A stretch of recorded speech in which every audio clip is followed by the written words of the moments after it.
नमस्कार, बुलेटिन में आपका स्वागत है। मैं हूं आपके साथ आशा सरमाल। चलिए शुरुआत करते हैं बुलेटिन की इस वक्त की बड़ी खबर से शुरुआत करेंगे। आपको बताते चले कि कांग्रेस पार्टी के हवाले से बड़ी खबर देखने को मिल रही है, जहां पर इस्तीफे का दौर एक और एक करके किस तरह से सामने देखने को मिल रहा है। कांग्रेस कार्यकर्ताओं का इस्तीफे देने का सिलसिला बदस्तूर जारी हो चुका है। जम्मू में आजाद के समर्थकों ने हाथ का यहां पर साथ छोड़ दिया है। आजाद के समर्थन में जेएंडके में भी यहां आप देखिए इस्तीफों की झड़ी किस तरह से लग गई है। इस वक्त की बड़ी अपडेट जम्मू से देखने को मिल रही है। देखिए कि जम्मू कश्मीर के अंदर किस तरह से एक एक करके इस्तीफे देने का दौर शुरू कर दिया गया है। आजाद के समर्थन में ये इस्तीफे दिए गए हैं और कांग्रेस से इस्तीफा देने वाले यहां गुलाम नबी आजाद अपनी नई पार्टी का ऐलान जम्मू में 4 सितंबर को करेंगे। बताया गया है कि जम्मू के अंदर आम जनता को संबोधित किया जाएगा और उस वक्त देखा जाएगा कि नई पार्टी का नाम क्या है और ऐलान किस तरह से किया जाएगा। लेकिन भारी तादाद में यहां लोगों के पहुंचने का अंदाजा जरूर लगाया जा रहा है और तय ये भी है कि रैली में यहां निशाने पर कांग्रेस का हाईकमान रह सकता है, क्योंकि पूरी तरह आप देखिए कांग्रेस पार्टी किस तरह से अब देखिए जनाधार जो है वो बटोरती हुई नजर आ रही है। कांग्रेस कार्यकर्ताओं के इस्तीफे देने का दौर शुरू कर दिया गया है और हाईकमान और विशेष तौर पर राहुल गांधी यहां पर आजाद के निशाने पर रहने वाले हैं 4 सितंबर को। और इस बीच में जब 4 सितंबर को रैली होती है तो देखना बहुत जरूरी है कि आखिर किस तरह से ऐलान और गठन जो है वो सामने आएगा। इस वक्त की बड़ी अपडेट बताते चलें कि देखिए कांग्रेस पार्टी के अंदर से इस्तीफे का दौर किस तरह से शुरू हो गया है। कल शाम को यहाँ पीरजादा मोहम्मद सईद की तरफ से इस्तीफा दे दिया गया और उसके बाद ही यहाँ देखिए पूर्व प्रवक्ता जो कि एमएलसी मोहम्मद मुजफ्फर परे ने भी इस्तीफे का ऐलान कर दिया। यानी जो माने चेहरे हैं, जाने माने चेहरे, वो भी अब कांग्रेस पार्टी से बाहर जाते हुए नजर आ रहे हैं। तो जाहिर तौर पर एक बड़ा खामियाजा कांग्रेस पार्टी को विधानसभा चुनावों में यहाँ पर भुगतना पड़ सकता है। झटके पर झटका जो है वो कांग्रेस पार्टी को लग रहा है। इस वक्त साफ तौर पर आप दिखा रहे हैं कि किस तरह से यहाँ पर जम्मू कश्मीर के अंदर इस्तीफों की झड़ी जो है वो लगती हुई नजर आ रही है। गुलाम नबी आजाद के सामने आप देखिए किस तरह से लोग जो है वो अपना समर्थन रखते हुए नजर आ रहे हैं और इस वक्त इस्तीफे का दौर जिस तरह से शुरू हो गया है, अब एक एक करके वो गिनती बढ़ती जा रही है। अपनी पार्टी से कई लोग बाहर निकलते हुए नजर आए, लेकिन कल अपनी पार्टी के प्रवक्ता ने यह साफ कह दिया कि ऑन रिकॉर्ड कुछ भी सामने नहीं आया है। और इस बीच में खबर यह भी आई कि आम आदमी पार्टी में भी घमासान जो है वो मचता हुआ नजर आ रहा है। कई लोगों ने आम आदमी पार्टी को भी यहां पर छोड़ना और किनारा करना शुरू कर दिया है। लेकिन अब देखना यह होगा कि कुल मिलाकर कितने इस्तीफे यहां पर दे दिए गए हैं और कांग्रेस पार्टी को किस तरह से झटके पर झटका जो है वो देखने को मिल रहा है। लगातार देखिए गुलाम नबी आजाद के समर्थन में किस तरह से इस्तीफे का दौर शुरू कर दिया गया। पूर्व मुख्यमंत्री जम्मू कश्मीर के रह चुके हैं और एक जाने माने चेहरा है। पूरी तरह जम्मू कश्मीर की जनता को अब लुभाने के लिए कौन से बड़े मुद्दे सामने रखे जाएंगे, ये देखने वाली बात है। लेकिन उस बीच में यहां पर दिखाना बहुत जरूरी कि कांग्रेस कार्यकर्ताओं के इस्तीफे का दौर किस तरह से जारी हो चुका है। जम्मू में आज यहां देखिए समर्थकों ने किस तरह से पार्टी का जो हाथ है वो छोड़ दिया है। आजाद के समर्थन में जम्मू कश्मीर में इस्तीफों की यहां झड़ी लग चुकी है और अलग अलग पार्टियों पर भी अब कहीं ना कहीं संकट जो है वो मंडराता हुआ नजर आ रहा है और हर कोई ये सोच रहा है कि आखिर किस तरह से जनाधार को बटोरेंगे यहां और पूरी तरह आप देखिए पार्टी का गठन किस तरह से होगा, नाम क्या कुछ रखा जाएगा, ऐलान किस तरह से यहां पर होगा। क्योंकि हर किसी की नजर जो है वो 4 सितंबर पर टिकी हुई है कि 4 सितंबर को जब गुलाम नबी आजाद जम्मू कश्मीर के दौरे पर पहुंचेंगे तो किस तरह से यहां पर अपनी पार्टी का ऐलान होगा, गठन होगा। लेकिन समर्थकों की अगर बात की जाए तो गुलाम नबी आजाद कांग्रेस के असंतुष्ट गुट के नेताओं से लगातार संपर्क में हैं और संभव ये माना जा रहा है कि जो लोग कांग्रेस पार्टी में खुश नहीं हैं वो भी बहुत ही जल्द यहां पर किनारा कर सकते हैं। लेकिन उस बीच में जम्मू में आजाद की रैली के लिए यहां आप देखिए किस तरह से तैयारियां जो है वो चल रही हैं। 15 से 20 हजार लोगों के जुटने का लक्ष्य रखा गया है। इस्तीफा देने के बाद नेताओं ने किस तरह से अपने कमान जो है वो संभाली है, किस तरह से वो अपना काम कर रहे हैं।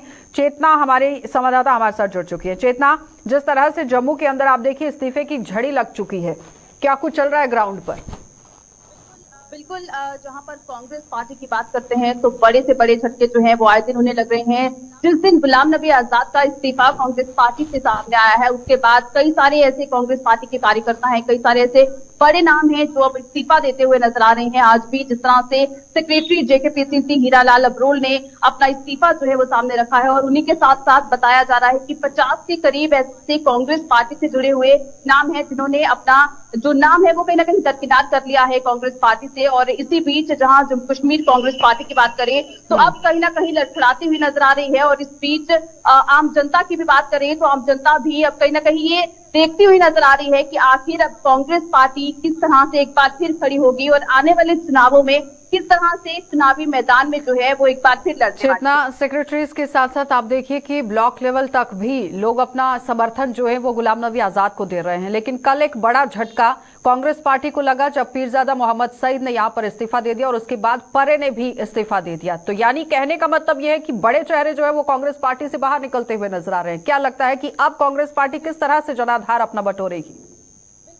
बिल्कुल, यहाँ पर सबसे बड़ी बात देखने वाली ये है कि जो भी लोग जो है कांग्रेस पार्टी से इस्तीफा दे रहे हैं वो एक ही कारण यहाँ पर दिख रहे हैं कि जिस तरह की रिस्पेक्ट उन्हें मिलनी चाहिए थी कांग्रेस में, या फिर जिस तरह की वो एक्सपेक्टेशन रखते थे वो एक्सपेक्टेशन पे अब कांग्रेस पार्टी खरी नहीं उतर पा रही है। और इसी के साथ आज जहाँ पर हीरालाल अबरोल का जो रेजिग्नेशन सामने आया है उसमें भी उन्होंने सेम बातें यही लिखी है कि किस तरह से गुलाम नबी आजाद को जहाँ डिसरिस्पेक्ट किया गया है पार्टी ने, और वो इस तरह से ये चीज को बर्दाश्त नहीं करेंगे। और यही कारण है कि तमाम जो कार्यकर्ता हैं, तमाम जो बड़े नाम है कांग्रेस पार्टी से, वो अब कहीं ना कहीं उससे जो है पीछा में जो है वो जुट चुके हैं और अपना रेजिग्नेशन जो है वो आए दिन यहाँ पर देते हुए नजर आ रहे हैं। भद्रवाह की अगर बात करें तो जहाँ भद्रवाह से भी चलिए चेतना, बहुत बहुत धन्यवाद जुड़ने के लिए। तो फिलहाल आपने देखा कि चेतना हमारी संवाददाता हमारे साथ जुड़ी हुई थी जो बता रही हैं कि किस तरह से जम्मू में भी इस्तीफे का दौर शुरू कर दिया गया है। लेकिन अब देखना ये होगा कि 4 सितंबर को जब यहाँ गुलाम नबी आजाद पहुंचते हैं तो किन किन लोगों के नाम सामने आएंगे और किस तरह से पार्टी का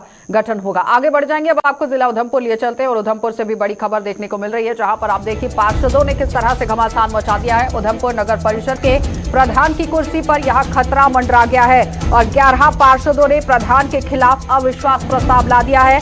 अविश्वास प्रस्ताव लाने वालों में 4 भाजपा के पार्षद शामिल हैं और कुल मिलाकर अब यहां पर अंदाजा लगाइए कि इससे पहले जिला कठुआ के अंदर इसी तरह से अविश्वास प्रस्ताव जो है वो पारित किया गया था और जहां कहीं ना कहीं खामियाजा आम लोगों को भुगतना पड़ा। लेकिन अब बड़ी खबर जो है वो उधमपुर से देखने को मिल रही है जहां पर नगर परिषद के प्रधान की कुर्सी पर पूरी तरह से खतरा जो है वो मंडराता हुआ नजर आ रहा है। इससे पहले भी अटकलें लगाई जा रही थी लेकिन उस वक्त भी स्थिति को संभाला गया। लेकिन आज बड़ी खबर देखने को मिली है जहां पर 11 पार्षदों ने प्रधान के खिलाफ अविश्वास प्रस्ताव ला दिया है।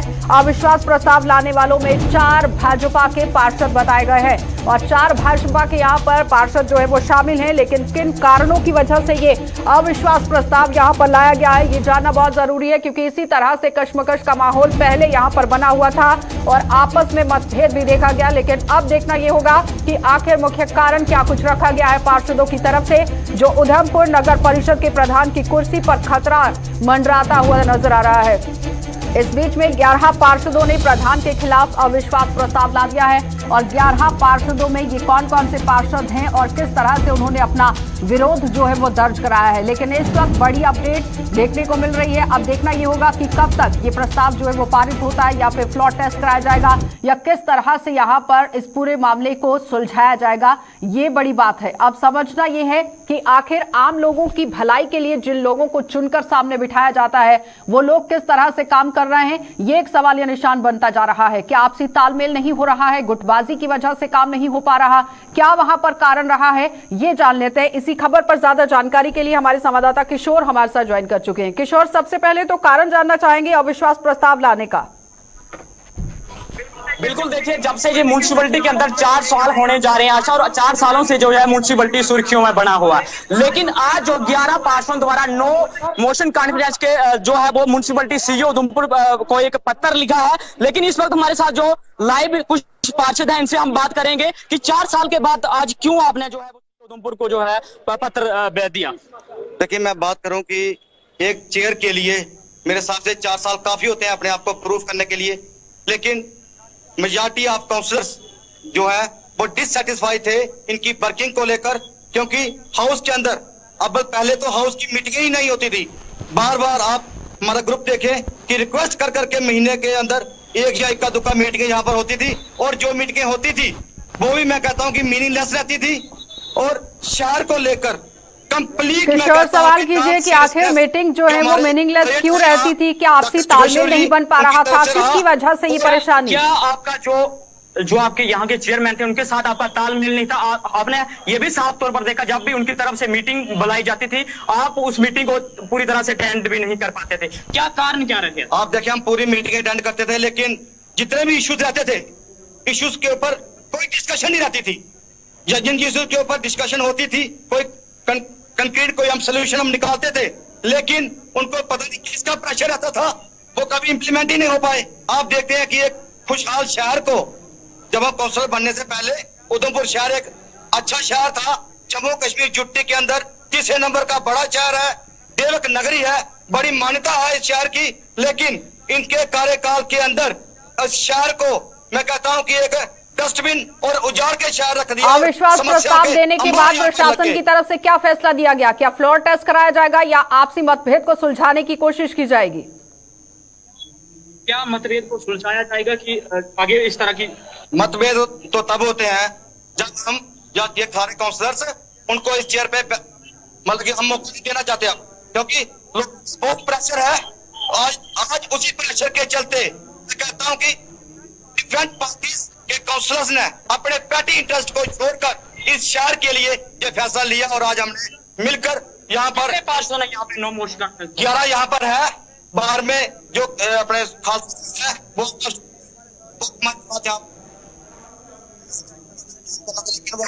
दिल्ली में है, तो इस वजह से 11 काउंसलर ने अपना जो नो कॉन्फ्रेंस है यहाँ पर सीओ साहब को दे दिया। तो क्या लगता है कि प्रशासन की तरफ से क्या कुछ फैसला वहां पर सुनाया जाएगा और कितनी जल्दी, कितना समय लगेगा इसे? प्रशासन की तरफ कोई फैसला?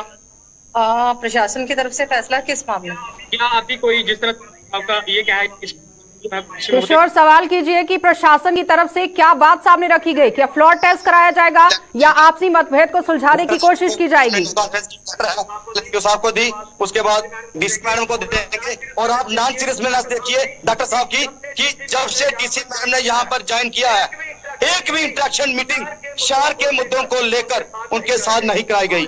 आज हम खुद जा रहे हैं उनसे मिलने और उन पर चर्चा की जाएगी और आगे की जो रणनीति होगी वो आप देखेंगे कि 2-4 दिन के अंदर दोबारा प्रेस ब्रीफ की जाएगी और आपको जो भी प्रोग्राम होगा, पॉलिसी प्रोग्राम जो आम राय काउंसिल की बनेगी, बिल्कुल। देखिए, थोड़ी देर के बाद ये डीसी महोदय कार्यालय के बाद जो है वो नो मोशन कॉन्फ्रेंस का जो पत्र है उनको भी देने जा रहे हैं। लेकिन बड़ी बात मैं आशा आपको बता दूं कि कुछ महीने पहले जो है वो म्युनिसिपैलिटी के जो चेयरमैन थे उनकी तरफ से भी जो है वो लिखकर में इस्तीफा दिया जाता है कि कहीं ना कहीं उनकी शासन के अधिकारी हैं उनकी सुनी नहीं जाती। लेकिन आज कुछ जो 11 पार्षद हैं जिसमें 4 भारतीय जनता पार्टी के हैं और खुद जो चेयरमैन थे वो भी एक बीजेपी के पार्टी में ताल्लुक रखते हैं। लेकिन शहर की हालत आपने साफ तौर पर देखी थी कि पानी की हर जगह पे त्राही मची हुई है, शहर पूरी तरह से गंदगी की डेरों में तब्दील हो चुका है। कुछ और भी काउंसिलर, इनसे भी हम बात करेंगे, ऐसा क्या हो गया 3 साल के बाद आप जो है वो नो मोशन कॉन्फ्रेंस? प्रेसिडेंट साहब जब बने थे तो शहर को बहुत उम्मीद थी कि एक कुर्सी पे एक पढ़ा लिखा जब व्यक्ति आता है तो वो बहुत सारे बदलाव लाता है। हमने भी उनको बहुत मान और सम्मान दिया, पर उन्होंने हमारे मान सम्मान की भी कदर नहीं की और वो अपने सेल्फ स्टाइल में अपना काम करते गए। इसलिए आज ये बहुत जरूरी हो गया कि उनको अब इस सीट से वो जस्टिफाई करें। किशोर, सवाल कीजिए प्रीति जी से कि यहाँ पर क्या लगता है कि आम जनता आपको चुनकर एक कुर्सी पर बिठाती है और इस तरह से जब मतभेद हो जाता है तो खामियाजा आम जनता को भुगतना पड़ता है, बीच का रास्ता निकालकर काम करने की जरूरत थी। पहले निभा गए। बिल्कुल प्रीति, मैं आपसे सवाल करूंगा कि जिस तरह से आम लोगों ने आपको यहाँ पे जिता के भेजा था, लेकिन आपका यहाँ पे जब से ये म्युनिसिपैलिटी के अंदर आप पार्षद बने हैं तब से आपका मतभेद चल रहा है, तो आम जनता किसके पास जाएगी? नहीं, मतभेद कोई नहीं है। मतभेद जब भी होता है म्युनिसिपैलिटी में तो वो कामों के प्रति होता है। आपसे मतभेद तो कभी किसी का नहीं है, क्योंकि हमने कोई हिस्सेदारी थोड़ी बांटनी है। हमने जो भी करना है लोगों के विकास के लिए। तो जहां हमें लगेगा कि लोगों के काम नहीं हो रहे वहां तो हमें बोलना है, और लोगों ने हमें चुन के भेजा है। उन्होंने ये नहीं बोला कि आप जाइए उस फलाना पर्सन के साथ रिश्तेदारी निभाइए, कामों के लिए काम जहां अब यहाँ पर अविश्वास प्रस्ताव जो है वो ला दिया गया है। कितने समय में इस पर फैसला आ जाएगा? क्योंकि जाहिर तौर पर काम जो है वो आम जनता के ही रुकेंगे। से आगे थे, फिर सारी एडमिनिस्ट्रेशन इकट्ठी हो गई थी। पर मैं ये कहती हूँ कि डिप्कॉम साहब को आज देखना चाहिए पूरा शहर। कितने दिन में इसका जो है वो रिजल्ट सामने आएगा? क्या इसी तरह से आप टिके रहेंगे? क्या आने वाले दिनों में आप चेंजिंग चाहते हैं?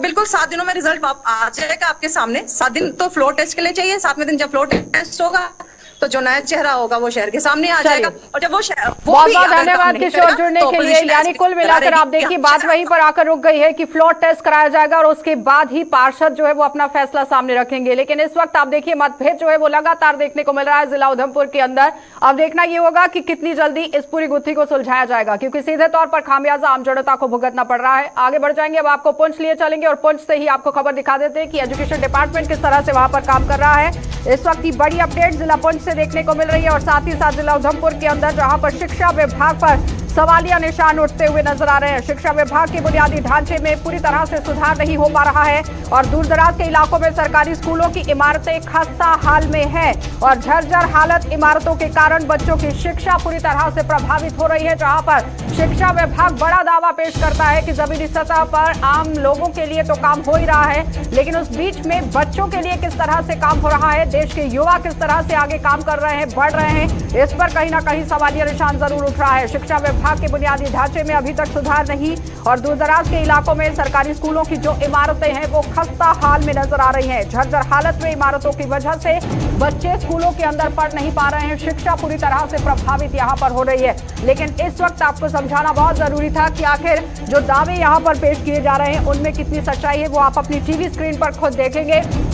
और साफ तौर पर आपको बताते चले कि दूरदराज का जो इलाका है वहां पर शिक्षा विभाग किस तरह से काम कर रहा है ये समझिए, क्योंकि सुरनकोट की तस्वीर आपको दिखा रहे हैं कि किस तरह से वहां पर शिक्षा विभाग की पोल खुल रही है। फुल फ्लैश में दिखा दीजिए, क्योंकि दोनों जगहों से यहाँ तस्वीरें दिखाना दर्शकों को बहुत जरूरी है कि किस तरह से जर्जर हालत में स्कूल की बिल्डिंग्स जो हैं वो यहाँ पर हैं। शिक्षा विभाग का जो बुनियादी ढांचा है वो किस तरह से काम कर रहा है और कितनी यहाँ पर सुविधाएं जो है वो बच्चों को फराहम कराई जा रही हैं वो देखिए जरा। अपनी टीवी स्क्रीन पर नजर डालिए और देखिए किस तरह से बच्चे जो है वो नीचे बैठने को मजबूर हैं और वहीं पर शिक्षा जो है वो हासिल की जा रही है। जहां पर दावा पेश किया जाता है कि इंफ्रास्ट्रक्चर पूरी तरह से बनाया गया है और इंफ्रास्ट्रक्चर के साथ साथ यहाँ पर शिक्षा की नई नीति सामने रखी गई है, लेकिन उस बीच में तस्वीरें सुरनकोट से सामने आई हैं जहां पर आप देखिए बच्चे बाहर पढ़ने को तैयार हैं और साथ ही साथ पुंछ और उधमपुर की दोनों जगहों से तस्वीरें आप देख रहे हैं। एक जगह पर आप देखिए पुंछ से जो तस्वीर आप देख रहे हैं उसमें किस तरह से झज्जर हालत में ये बिल्डिंग है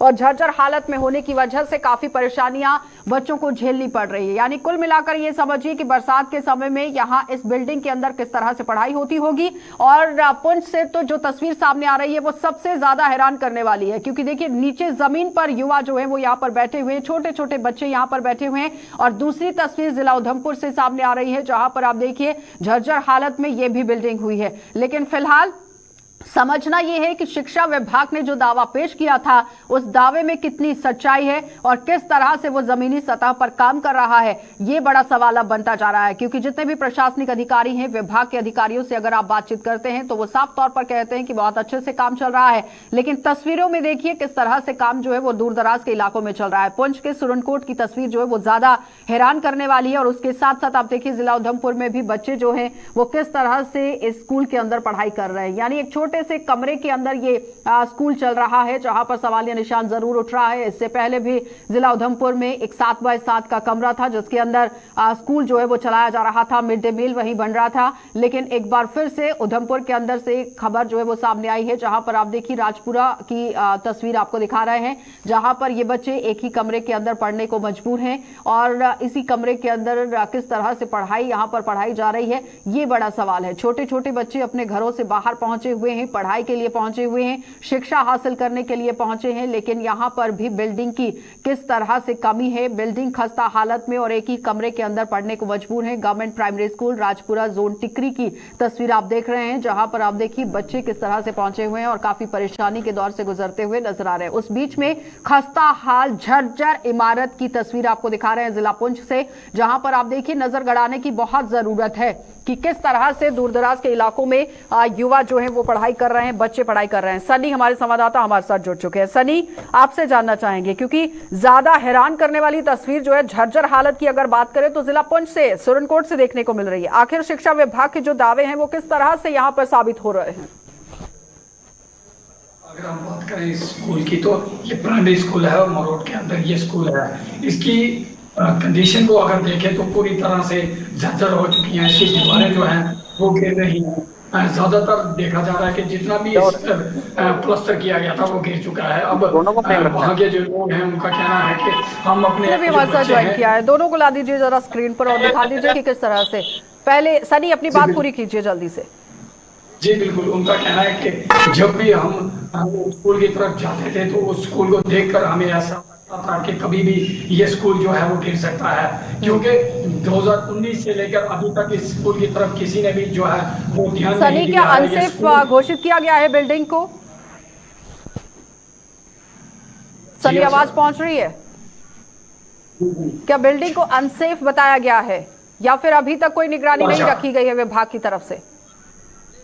अनसेफ ही बताया जा रहा है इस बिल्डिंग को, क्योंकि ये बिल्डिंग अब गिरने की कगार पर है। गांव के जो लोग हैं अपने बच्चों को इस तरफ नहीं भेज रहे हैं। आप तस्वीरों में भी दिखा सकते हैं कि ये जो बच्चे हैं अपनी क्लासेस जो है वो बाहर ले रहे हैं, उस बिल्डिंग के अंदर नहीं ले रहे हैं, क्योंकि जब भी बारिश होती है तो जितना भी बारिश का पानी होता है वो इस बिल्डिंग के अंदर आ जाता है। ये बिल्डिंग कभी भी गिर सकती है और कभी भी बड़ा और हादसा किशोर, जो है जो वो हो आपकी सकता है। तस्वीर जिला उधमपुर से देखने को मिली है, उस पर किस तरह से काम चल रहा है? उस तस्वीर में क्या कुछ था, क्या बयां कर रही थी वो तस्वीर, क्योंकि महज एक ही कमरे के अंदर वो स्कूल चल रहा है। बिल्कुल, देखिए ये उधमपुर डिस्ट्रिक्ट से 30 से 35 किलोमीटर की दूरी पर ये सीन बरामना पंचायत का गवर्नमेंट प्राइमरी स्कूल राजपुरा है। आपको हम ये बता दें कि 2009 के अंदर इस स्कूल का जो है काम शुरू हुआ, लेकिन अभी तक स्टेप बाय स्टेप जो है उसकी दीवारें खड़ी गई। लेकिन जहां पे गवर्नमेंट प्राइमरी स्कूल जो है इस वक्त जो है वो रसोई घर में चल रहा है। एक ही कमरा है जहां पे फर्स्ट से लेकर 5th तक यहाँ पे बच्चे जो हैं वो पढ़ रहे हैं। एक तरफ शिक्षा विभाग ये कहता है कि सरकारी ढांचों को पूरी तरह से मजबूत किया जा रहा है, और दूसरी तरफ आप देखिए ये गवर्नमेंट स्कूलों की हालत है। कितनी तादाद इस में तरह की बच्चे हैं खबरें वहां पहले पर? आपको हम ये बता दें कि 14 से ज्यादा यहाँ पे बच्चों की स्ट्रेंथ है। जब हमने शिक्षकों के साथ बात की, जब परिजन से बात की, उनकी तरफ से ये कहा जा रहा है कि 2009 के अंदर इस स्कूल के लिए 5 से 6 लाख रुपया इस लागत से यहाँ पे आया था, लेकिन अभी तक स्टेप बाय स्टेप इसको खड़ा किया गया। लेकिन जो काम यहाँ पे हुआ है वो भी किसी वक्त गिर सकता है, कोई बड़ा हादसा हो सकता है, क्योंकि साथ में जो है एक ही कमरे के अंदर जाने की क्या वो भी बिल्डिंग जहाँ पे अनसेफ है? बच्चों के बिल्कुल, देखिए प्रशासन की तरफ से, यहाँ शिक्षा विभाग की तरफ से ये पूरी तरह से वहां पे जब हमने जो लोगों से हमने बात की, उनकी तरफ से ये कहा गया, जब यहाँ पे बैक टू विलेज 1 हुआ, 2 हुआ, 3 हुआ, जब यहाँ पे मंत्रियों के दौरे रहे, कई बार जिला प्रशासन को भी अवगत कराया, लेकिन कोई भी जो है वो प्रशासन के अधिकारी यहाँ पे मौके पर नहीं पहुंचे। लेकिन ये कहा जा रहा है कि किशोर की आवाज साफ नहीं आ पा रही है। सनी, जरा ये बताइए कितनी तादाद में वहां सुरनकोट के अंदर बच्चे जो है पढ़ाई के लिए पहुंचते हैं, और प्रशासन की तरफ से अगर अनसेफ इसे डिक्लेयर किया गया है तो अभी तक यहाँ क्लासेस क्यों लग रही हैं, ये बड़ा सवाल है। जी बिल्कुल आशा, मैं आपको बता दूं कि बच्चों की तादाद जो स्कूल की अगर बात करें तो बिल्कुल भी 0 हो चुकी है, क्योंकि ज़्यादातर जो लोग हैं अपने बच्चों को स्कूल में नहीं भेज रहे हैं। वो अपने बच्चों को जो प्राइवेट एकेडमियां हैं वहाँ पर ही अब भेजना शुरू हो चुकी हैं, क्योंकि बिल्डिंग जो है वो गिरने की तादाद है। वहाँ के जब लोग बहुत बहुत धन्यवाद सनी, आपका भी, किशोर आपका भी। तो फिलहाल आपने देखा कि दोनों तस्वीरें आपको किस तरह से दिखाई गई हैं, लेकिन सवालिया निशान शिक्षा विभाग पर यहाँ उठ रहा है, क्योंकि महज आप देखिए एक छोटे से कमरे में रसोई घर के अंदर जिला उधमपुर के अंदर स्कूल चल रहा है। और पुंछ के सुरनकोट इलाके की बात करें तो सनी कह रहे हैं कि अनसेफ यहाँ पर डिक्लेयर किया गया है, लेकिन अभी तक क्लासेस वहीं पर चल रही हैं। अब सवाल यहाँ पर यह है कि अगर किसी बिल्डिंग को अनसेफ डिक्लेयर किया गया है तो जल्द से जल्द वहां से निकल जाना चाहिए, क्योंकि किसी भी वक्त बड़ा हादसा पेश आ सकता है। और छोटे छोटे बच्चे अगर वहां पर पढ़ाई के लिए पहुंचे हुए हैं तो विभाग को ध्यान देने की जरूरत है, संज्ञान लेने की जरूरत है। आगे बढ़ जाएंगे, अब आपको लिए चलेंगे जिला सांबा, और सांबा से भी दिखा देते हैं कि किस तरह से बड़ी खबर देखने को मिल रही है। लगातार आप देखिए सांबा में पशु तस्करी के मामले पूरी तरह से अभी थमे नहीं थे कि चोरी एक बार फिर से यहाँ पर देखने को मिल गई है। यानी ये तस्वीर पहले भी देखी गई थी आवारा पशुओं के साथ, जहाँ घरों से चोर जो है पशु उठाकर ले रहे हैं, और आवारा पशुओं के साथ साथ किस तरह से यहाँ तस्करी का मामला जो है वो देखने को मिल रहा है। सांबा में कुल मिलाकर खबर अगर आपको समझाई जाए तो देखिए पशु तस्करी का मामला सामने आया है, लेकिन अब पशुओं की चोरी भी हो रही है और लोग घरों के अंदर से ही पशुओं की चोरी कर रहे हैं, जो एक बहुत बड़ा सवालिया निशान बनता जा रहा है। और पशु चोरी पर अंकुश लगाने के लिए सांबा पुलिस यहाँ पर जुटती हुई नजर आ रही है, लेकिन कितना काम सांबा पुलिस की तरफ से किया जा रहा है ये अब सवालिया निशान, क्योंकि इससे पहले ड्रग्स से रिलेटेड भी मामले यहाँ पर देखे गए थे, जो आप देखिए नशा तस्करी के मामले कई तरीके से सामने, और उस बीच में आपने देखा था कि पशु तस्करी के भी मामले सामने आए थे। लेकिन अब एक अनोखा मामला जो एक दिन पहले भी आपको दिखाया गया था, जिसमें सीसीटीवी फुटेज भी सामने आई थी, जिसमें आप देखिए कि किस तरह से गाड़ी का इस्तेमाल किया गया था पशु तस्करी के साथ साथ पशुओं की चोरी करने का। लेकिन अब फिर से यहाँ पर पशुओं की चोरी करने का मामला सामने आ गया है, और अब यहाँ पुलिस के नाक तले चोर किस तरह से बुलंदी की सीढ़ी पर चढ़ते हुए नजर आ रहे हैं, ये सवालिया निशान है कि आखिर चोरों के हौसले पस्त क्यों नहीं हो रहे हैं, चोरों के हौसले इतने बुलंद कैसे हैं, ये सवाल है। आखिर पशु तस्करी के मामले सामने आ रहे हैं, लेकिन उस बीच में पशु तस्करी के साथ साथ पशु चोरी के भी मामले सामने आ गए हैं। लोगों के घरों के अंदर से ही पशुओं को चोर यहाँ पर किस तरह से उठाकर ले जा रहे हैं, ये सवालिया निशान। क्योंकि अब समझिए कि घर के अंदर अगर आप अपने पशु को बांध देते हैं या रख देते हैं तो वहां से भी वो चोरी हो सकते हैं। तो गहनता से यहाँ पर तलाशी अभियान चलाने की जरूरत थी कि किस तरह से सांबा पुलिस जो है वो काम कर रही है, क्योंकि चोरों के हौसले दिन ब दिन जिला सांबा के अंदर बुलंद होते जा रहे हैं, जिस पर नकेल कसने की जरूरत है। और पिछले दिनों यहाँ पर मामला यह भी सामने आया था कि जो चोरी की बाइक है या फिर चोरी की घटनाओं को अंजाम दिया जा रहा है, किसी का सामान उड़ाया जा रहा है, घर के अंदर सेंध लगाई जा रही है, उसमें नशे को लेकर बताया गया था कि ये युवक नशे के आदी हैं और नशा खरीदने के लिए इस तरह से घटनाओं को अंजाम देते हैं, यानी आपराधिक घटनाएं यहां पर करते हैं। लेकिन अब देखना यह होगा कि सांबा पुलिस की तरफ से किस तरह से यहां तफ्तीश जो है वो की जाएगी। साफ तौर पर देखिए किस तरह से पशु तस्करी का मामला जो है वो सामने आया है। गाड़ी एक बार फिर से यहाँ पर सीसीटीवी कैमरा में देखी गई है, लेकिन अब सवाल यहाँ पर यह है कि अगर गाड़ी देखी गई है सीसीटीवी कैमरा में तो पुलिस ने इस पर किस तरह से कार्रवाई की है। ऋषि खजूरिया ने हमारे साथ ज्वाइन किया। ऋषि, अनोखा मामला तो पहले भी देखा गया, लेकिन आज लोगों के घरों के अंदर से भी पशु चोरी हो रही है, पुलिस ने क्या कुछ कार्रवाई की? देखिए आशा, मैं आगे बढ़ने से पहले आपको एक बार फिर से बताना चाहता हूँ कि आपने ये खबर जो वो सांबा की दिखाई थी, जब हमने ये फुटेज यहाँ से आपको अवेलेबल करवाई कि सांबा की एक पर्टिकुलर मंडी से जो है ये देर रात को ये जो पशु तस्कर चोर हैं ये गाड़ियां लेकर आते हैं और वहां से पशु चुराते हैं, और गाड़ियों की जो नंबर प्लेट है उसके ऊपर ग्रीस है, इस तरह का कोई ऐसा जो पदार्थ है वो लगा देते हैं कि वो नंबर जो वो पहचान में ना आए।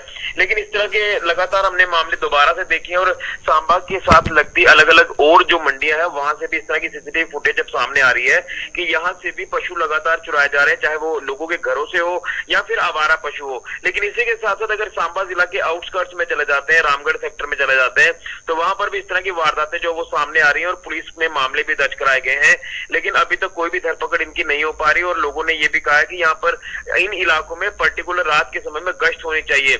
और लोगों को अब ये डर सता रहा है कि जो दुधारू पशु हैं, जिन्होंने तमाम लोगों ने घरों के बाहर जो गौ शेड्स बनाए होते हैं, तो वहां पर जो पशु बांधे होते हैं वहां से ये रात को आते हैं, खोलकर चले जाते हैं। और कुछ ना कुछ आपको भी सीसीटीवी फुटेज में जरूर नजर आया होगा, कुछ लोगों की मूवमेंट है जो गाड़ियां लेकर आ रहे हैं, और जब इनको गाड़ियां ये आगे लेकर जाते हैं, कुछ पशु जब इनको दिखते हैं तो ये गाड़ियों की लाइट्स ऑफ करके आते हैं। जब पशु दिखते हैं तो वहां पर रुककर ये गाड़ियों में पशुओं को बांधकर डालकर उनको लेकिन ये तो पहले भी मामला सामने आया था, उस वक्त भी पुलिस की तरफ से दावा किया गया था कि बहुत जल्द से कार्रवाई होगी, लेकिन अभी तक इस पर क्या कार्रवाई हुई? क्या पेट्रोलिंग वहां पर चलाई गई या फिर गश्त कोई लगाई गई है, कोई ऐसा नाका बनाया गया? देखिए अभी तक वही तो हैरान करने वाली बात है कि कोई भी गश्त जो वो यहाँ पर नहीं की जा रही है, और कहीं ना कहीं यहाँ पुलिस को एक बड़े स्तर पर संज्ञान लेना चाहिए था, जो अभी तक संज्ञान नहीं लिया गया है। और लोगों ने तो यहाँ तक भी ये मन बनाया कि अब वो अपने बिहाफ पर यहाँ पर काम करेंगे और रात के समय में अपने अपने अलग अलग इलाकों में नाका लगाएंगे, और अगर कोई ऐसी गाड़ी पकड़ेंगे तो वो गाड़ी के साथ साथ जो स्मगलर होंगे, जो चोर होंगे, उनकी भी जो वो अच्छे से क्लास लेंगे। लेकिन यहाँ पर पुलिस को अलग अलग पेट्रोलिंग पार्टियों को जो वो तैनात करना जरूरी था अलग अलग इलाकों में, क्योंकि रात के समय में इस तरह से वारदातें पेश आना तो एक चिंता का विषय है। लोगों को एक काफी ज्यादा डर इस समय बन गया है, जिस पर पुलिस को कार्रवाई करने की जरूरत है। बहुत बहुत धन्यवाद ऋषि जुड़ने के लिए। तो फिलहाल आपने देखा कि सांबा पुलिस पर एक बार फिर से आम लोगों ने यहाँ पर आरोप जो है वो लगा दिया है, एक सवालिया निशान छोड़ दिया है कि अभी तक पशु तस्करी के जो मामले सामने आ रहे थे, चोरी के मामले सामने आ रहे थे, इस पर गश्त क्यों नहीं लगाई गई, पेट्रोलिंग को क्यों नहीं डाला गया, और साथ ही साथ अगर यहां कार्रवाई की गई होती तो शायद ऐसे सारे मामलों पर रोक लग सकती थी। फिलहाल बुलेटिन में इतना ही। देश और दुनिया की खबरों के लिए आप बने रहिए गुलिस्तान न्यूज के साथ।